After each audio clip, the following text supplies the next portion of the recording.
हामीले के पनि थाहा भनिदिनुस् न सर। हजुर म बोल्नै मिल्दैन हाम्रो प्रवक्ता लाइन से कुछ गड़बड़ भेले तकर हैत बा सब डॉक्टर साहब भाग गेले कुछो नहीं के हमर नाक के पूरा कपाल जल गेल छे ई जल गेल छे सब गेल छे पटक पे डॉक्टर साहब बोले डॉक्टर साहब आइले छले यति बेला अधिकांश डाक्टर लगायत कि स्टाफहरु यो अस्पतालबाट भागेको छ। सबभन्दा खराब यहाँ राजविराजमा यही गजेन्द्र नारायण सिंह अञ्चल अस्पताल छ। हमसे मुकाबला करो पूरे नेपाल हेरि सक्यो अब यो सत्तरी हेर्न बाँकी छ। पछाडिको दृश्य तपाईहरु देखिराख्नु भएको छ। यति बेला यहाँ चाहिँ व्यापकै प्रहरीहरुको घुचो हामीले देखिरहेका छौं र यो पट्टि हामी देखाउन चाहन्छौं यहाँ चाहिँ यो चाहिँ गजेन्द्र नारायण सिंह अस्पतालको मुख्य गेट हो भने त्यो गेट पनि यति बेला बन्द गरिएको छ।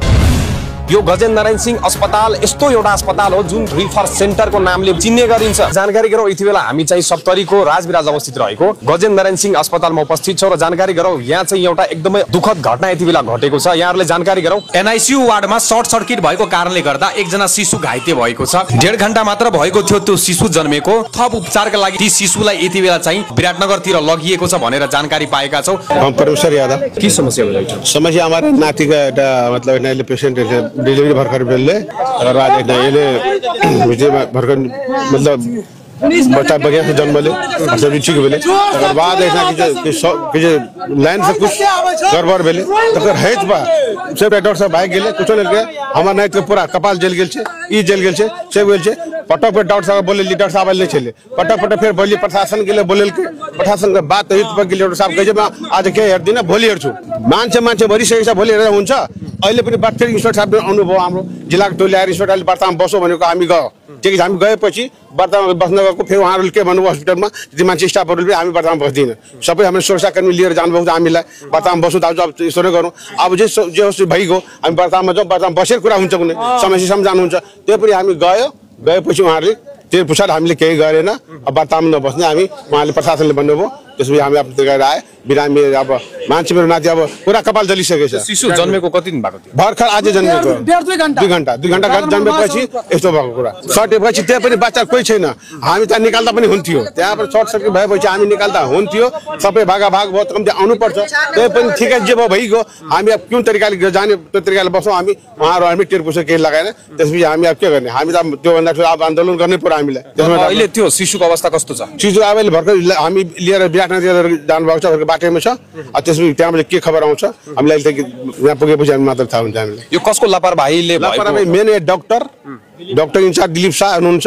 हामी सदाखेरि के छ निमित्त हामी हो हामीले बोलाएको आउन मानेको थियो त्यो पनि बोलाए उहाँले के भन्नुहुन्छ आज जो भइगयो भयो भोलि हेर्छु मान्छे मरिसकेको छ भोलि हुन्छ कम्ती जिम्मेवारी लिएपछि जिम्मेवारी लिनु पर्यो नि उहाँले जो घटना भन्नु पर्यो घटना भने भइगयो ठिकै छ भविष्य घटना हो भयो विदेवीको कारणले भयो अब केही छैन तर उसले अब हामीलाई भन्नु पर्यो नि त्यहाँ गएपछि ठिकै डाक्टर कुन डाक्टरलाई हामी जान्छु टेलिफोन गर्छु होइन अब भोलि हुन्छ अब छोड्दिउँ नैले मान्छे मरिसकेको हुन्छ भोलि हेरदार हुन्छ।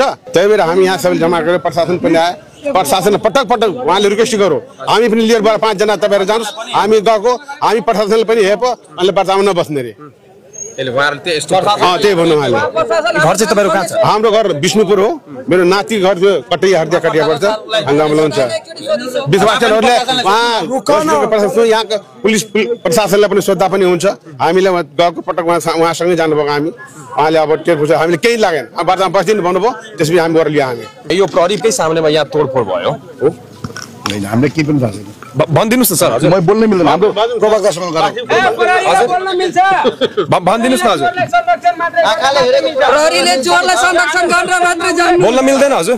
अब उहाँहरूको फेरि आफ्नो प्रोटोकल बाध्यता हुन सक्छ त्यही भएर हामी केही सोध्दैनौँ उहाँहरूसँग। पछाडिको दृश्य तपाईहरु देखिराख्नु भएको छ यति बेला यहाँ चाहिँ व्यापकै प्रहरीहरूको घुचो हामीले देखिरहेका छौं र यो पट्टि हामी देखाउन चाहन्छौँ यहाँ चाहिँ यो चाहिँ गजेन्द्र नारायण सिंह अस्पतालको मुख्य गेट हो भने त्यो गेट पनि यति बेला बन्द गरिएको छ। यो घटना यो नौलो कुनै पहिलो घटना होइन। यो गजेन्द्र नारायण सिंह अस्पताल यस्तो एउटा अस्पताल हो जुन रिफर सेन्टरको नामले चिन्ने गरिन्छ। डाइरेक्टै केन्द्रबाट सञ्चालन भए पनि यो अस्पतालको व्यतिथि भनेको धेरै रहेको छ। यसमा कुनै पनि सेवा सुविधा छैन।